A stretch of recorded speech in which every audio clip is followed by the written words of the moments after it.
आज जिस विषय पर चर्चा करने जा रही हूँ वह है अतीत की स्मृति, जो कि आचार्य रामचंद्र शुक्ल द्वारा रचित है। यह निबंध आचार्य रामचंद्र शुक्ल द्वारा 1938 में लिखा गया था। यह निबंध चिंतामणि के भाग 3 में संग्रहित है। रामचंद्र शुक्ल जी बहुत ही प्रसिद्ध आलोचक तथा निबंधकार थे। अतीत की समृद्धि भी उनका एक बहुत ही प्रसिद्ध निबंध रहा है। सबसे पहले बच्चों यह बताइए कि अतीत का अर्थ क्या है। अतीत का अर्थ है हमारा पास्ट जो बीत गया है, और स्मृति का अर्थ है हमारी यादें, अर्थात हमारी पुरानी यादें। आचार्य चंद्र शुक्ल जी ने इसी निबंध में अतीत की स्मृतियों की ही व्याख्या करने का प्रयत्न किया है। शुक्ल जी कहते हैं कि अतीत की स्मृति के लिए मनुष्य के मन में एक स्वाभाविक आकर्षण सा बना ही रहता है। लाखों बार यह कहा जाता है कि गड़े मुर्दे उखाड़ने से क्या फ़ायदा, परंतु फिर भी हृदय नहीं मानता। बार बार अतीत की ओर जाने की बुरी आदत हमारा हृदय छोड़ता ही नहीं है। इसमें कोई ना कोई रहस्य तो अवश्य है। हृदय के लिए अतीत मुक्ति लोक है, जहाँ वह अनेक बंधनों से छूटा हुआ रहता है और अपने शुद्ध रूप में विचरता है। लेखक कहते हैं कि जिनका हृदय मारा नहीं गया है उनकी दृष्टि अतीत की ओर जाती है। आखिर अतीत में दृष्टि जाती ही क्यों है?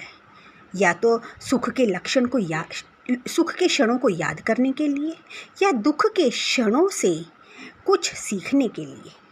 लेकिन लेखक के लिए अतीत की ओर मुड़ मुड़ कर देखने की प्रवृत्ति सुख दुख की भावना से बहुत ही परे है।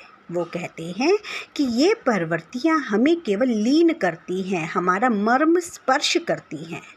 बस हम इतना ही कहना चाहते हैं कि वर्तमान हमारे बीचों बीच में आंखें खोलता रहता है।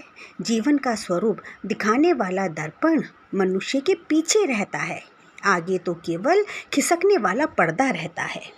जो लोग बीते हुए समय को सुधारने की बात कहते हैं, उन्हें आज को सुधारना चाहिए, अर्थात हमें आज की बातें ही करनी चाहिए।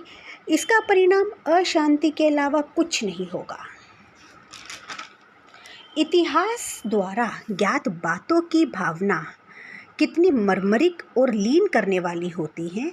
यह ना तो हृदय से छिपा है और ना ही छिपाई बनता है। मनुष्य जीवन का नित्य और प्राकृतिक स्वरूप देखने के लिए दृष्टि जैसी शुद्ध होनी चाहिए, ऐसी दृष्टि केवल अतीत के क्षेत्र के बीच ही होती है। वर्तमान में तो यह हमारे द्वेष व्यक्तिगत राज्य से तो ऐसी बंधी रहती है कि हम बहुत सी बातों को देखकर भी नहीं देख पाते। प्रसिद्ध प्राचीन नगरों के खंडहर जिस प्रकार प्रसिद्ध सम्राटों के भोग विलास, आमोद प्रमोद, ऐश्वर्य, विभूति के स्मारक हैं, उसी प्रकार उनके अवसाद तथा घोर पतन के भी चिन्ह हैं। देखते देखते उनके ऐश्वर्य विभूति का भी रंग मिटने लगा है, और जो शेष रह जाता है वह बहुत दिनों तक ईंट पत्थरों की भाषा में एक पुरानी कहानी कहता रहता है। संसार का पथिक मनुष्य उसे अपनी कहानी समझकर सुनता रहता है, क्योंकि उसके भीतर झलकता जीवन का नित्य और प्राकृतिक स्वरूप है। कुछ व्यक्तियों के स्मारक चिन्ह तो उनके प्रतिनिधि भी बन जाते हैं, और उसी प्रकार हमारे प्रेम या घृणा के आलंबन को जाते हैं। ये स्मारक ना जाने कितनी बातें अपने पेट में लिए हुए कहीं बैठे, कहीं खड़े या कहीं पड़े हुए हैं। इस प्रकार ये स्मारक काल के हाथों में थाम कर मनुष्य की आंखों में आंसू बहवाते चले जाते हैं।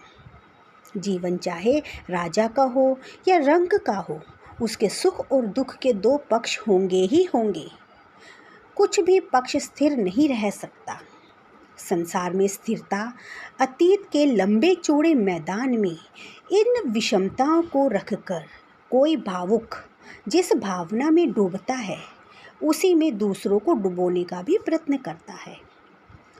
इस भावना के डूबने से वर्तमान में अपने पराये पर लिपटी मैल छटती है तथा वह स्वच्छ होता है।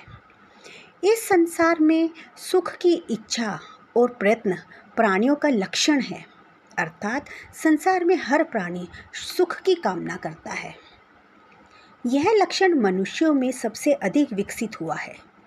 मनुष्यों की सुख इच्छा इतनी प्रबल, इतनी